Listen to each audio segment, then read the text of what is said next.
The 7 signs your liver is dying and very sick. Number 1, waking up between 2 and 3 a.m. I was teaching people for years that this was an adrenal problem.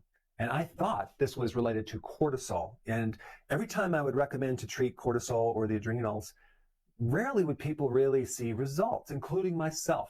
I thought I had an adrenal problem. I kept treating it. And it took many, many years to really even see any change. And that is because the real problem is not the adrenal.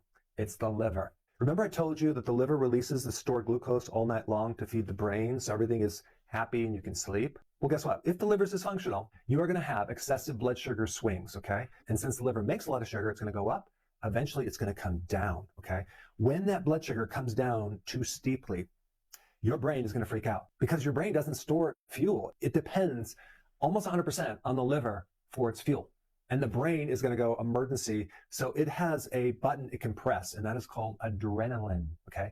Adrenaline is a quick mobilizer of glucose from the liver. And so it's going to mobilize the glucose so the brain can have energy. But in the meantime, adrenaline is a stress hormone. It's going to wake you right out of bed between 2 and 3 a.m. You wake up fully awake, way more awake than you are during the day. And like, what's going on?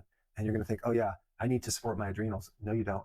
You need to fix the liver. Your adrenals are involved because they're producing adrenaline, but they're not dysfunctional, okay? They're just doing what they're supposed to be doing. The real problem is in the liver. And this is why it's so important to correct the real problem. Sign number 2 is right shoulder pain. Right up through here, all up to my neck. Oh my gosh, I didn't know what this was. This is a classic liver problem. Because what happens is when the liver becomes damaged, the bile can't be produced. And the bile then gets really sluggish through these little bile ducts underneath the right rib cage, causing swelling of the liver. There's a nerve that goes from the diaphragm all the way up here. It's called the phrenic, and that kind of swells up, and then it causes shoulder pain. Now, the pancreas on the left side also can overcompensate, and you also have a phrenic nerve on the left. You can also have it on the left side too, but it's mainly on the right side, all because of this one food that I'm going to talk about in just a bit. All right, number 3, bruise easily. Why is that? Because your liver makes clotting factors. And if it can't make clotting factors, you're going to bleed excessively. And you're going to notice that you like just bruise yourself and you're like, what is going on? Well, that's usually a liver problem. The next one, sign number 4, is itching. And I had this too. I had itching at the bottom of my feet. I had itching more at night. What happens with itching is you get this excess amount of bile. And if there's some obstruction of bile, it backs up into the liver, back into the blood, and then it gets into the skin, causing itchiness. I mean, it was driving me insane. I thought I had parasites, right? I was doing all these cleanses. I wish I would have known back then what I know now. It would have saved me nights of just terrible sleep because the darn itching was just driving me crazy, insane. All right, next sign, number 5, is low tolerance to alcohol. This is another problem that I have. I cannot tolerate more than a 6-pack. No, I'm just being sarcastic. I can't tolerate any alcohol. There was a time I could tolerate alcohol, but I can't. If I just do a little bit of alcohol, I feel disgusted. I feel sick. I feel inflamed. People with liver problems cannot break that down efficiently, so they get more toxicity through the body. And so if a person suddenly can't tolerate alcohol, suspect the liver is in serious shape. Number 6 is the belly starts protruding as the legs get skinnier and skinnier. This usually is an advanced form of liver damage called ascites, where there's fluid that builds up in the abdomen.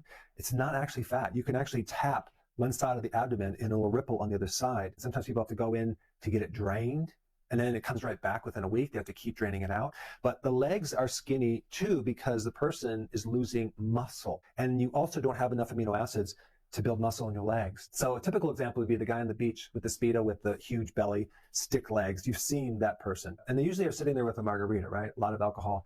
And that's a classic problem with advanced liver issues. Last one, number 7, is your brain gets very irritated because you're not able to break down protein effectively, and you're getting a backup of ammonia.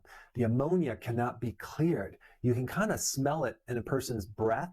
And even sometimes when you go into a nursing home, when I would work in nursing homes taking x-rays, I would walk through and I'd be like, I just smell ammonia. That is a liver situation. It has a certain distinct smell. But the problem is that goes to the brain and it really affects the cognitive function. The person's personality can change. They get highly irritable, angry easily. They have a short fuse, brain fog. They can't focus. But other than that, they're perfectly fine.